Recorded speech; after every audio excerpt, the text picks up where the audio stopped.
এই তুমি কি রাত্রে ঘুমাও না ইসকা? না কই ঘুমাইছি তো। সোহেল নিচে ডার্ক সার্কেল পড়ে গেছে। আরে না এটা এমনি।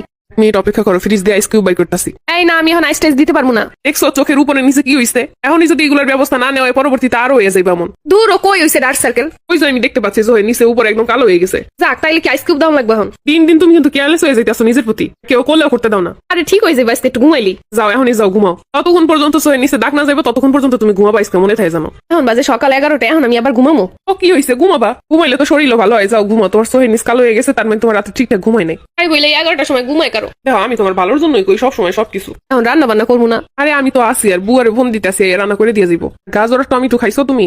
খাইছি। শোনো এইগুলা খাবার শরীর সতেজ থাকবো, তোমার তো আমি এটা বুঝাইতেই পারি না। সতেজ না চাই, সারাদিন খালি রূপচর্চা। ওই যে অফিস দিয়ে চলে আসছে। এই কি বউ, তোমার মুখটা শুকনো শুকনো লাগতেছে কেন? ওই না তো। কই দেখি তো, আসলেই তো মুখটা শুকাই গেছে। এই আমি যাওয়ার পর কি কি করছো কদি? কি করবো, কিছুই তো করি না, খালি শুয়েছিলাম বইয়েছিলাম ফোন টিপছি।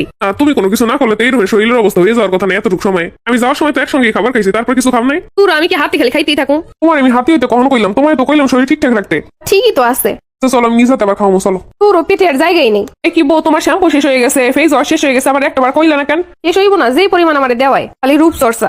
কি মন খারাপ করে বই আছো কেন? সারাদিন খালি শরীর ফিট আর রূপচর্চা। ঠিকই তো, তোমার আর কোনো কাজ আছে কও? আচ্ছা আমি দেখতে খারাপ হইলে কি তুমি আমার এইরকম করাও? কি বলো, তুমি যেই পরিমাণ সুন্দরী। তাহলে সারাক্ষণ খালি আমার এমন করাও কেন? শোনো, বিয়ের পরে মেয়েরা সংসারে কাজকর্ম করতে করতে তখন আর কিছু করতে পারে না, কিন্তু আমার টার্গেট ছিল আমি ওরকম করবো না। আর বউরে সবসময় পরিপাটি রাখবো, সবসময় তার রূপের যত্ন নিবো। আমি চাই না কোনো কারণে তোমার আগের চেহারা নষ্ট হয়ে যাক। আর দিন দিন আরো সুন্দর কেমনে রাখা যায় তোমার সেই চেষ্টাই করি। এরকম করে তো চিন্তা করি না, আসলে ও অন্যরকম। আচ্ছা শোনো, আমাদের একটা পিকনিক আছে, তোমার জন্য কেনাকাটা করতে যাম বিকেলে। আরে আমার তো আছে সবকিছু, পিকনিকের জন্য আবার আলাদা কি কেনাকাটা করবা? শোনো, আমার বউ নতুন নতুন অকেশনে নতুন নতুন কাপড় চোপড় পরবে না, এটা তো হয় না। আচ্ছা তুমি যে টাকাগুলো নষ্ট করো শুধু শুধুই না। বিয়ে করে নতুন নতুন অকেশনে যদি বউরে কিছু নাই কিনা দিতে পারি, সেই ইনকাম করে কি হইব? যেই বেতনই পাই না কেন, তোমারে দেখানোর মতো সামর্থ্য তো আমার আছে। তারপরও ভবিষ্যৎ চিন্তা করতে হয়। ভবিষ্যৎ আর কি, ভবিষ্যৎ তো তুমি আর আমি। কাছা কাছা হইলে টিজি কেমনি হয়ে যাইব? এত টাকা জমাই কি হইব যদি বউয়ের মনই না রাখতে পারি? হ্যালো, হ্যাঁ তুমি কখন আইবা? আমি এই যাইতাছি। ওই দিন অনলাইনে কি মেকআপ আইটেম জানো দেখছিলা? কেন?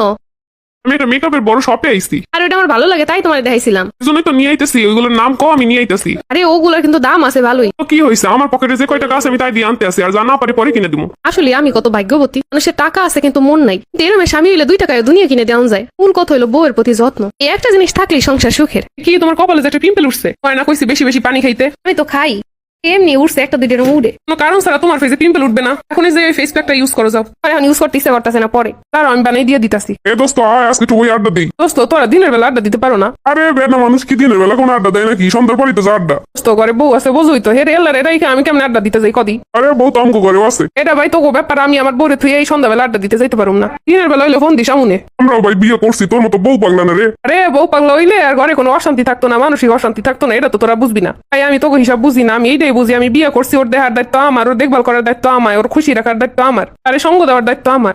হইছে হইছে, বউরে তুমি একদম তাল কাছের মাথায় উড়াই দিছো। আরে ভাই তুই সহজ চিন্তা কর না, তোর বউ যদি তোরে রেখে সন্ধ্যার পরে আড্ডা দিতে যায়, এরপর যদি আহে তোর কেমন লাগবে? 2 ঘন্টা যার বিয়ের পর কথা। বউয়ের মনেরও গুরুত্ব দিতে হইব ভাই, যে বউয়ের সব দায়িত্ব পালন করে, বউয়ের সবসময় খুশি রয়ে, সে হইলো আসল পুরুষ।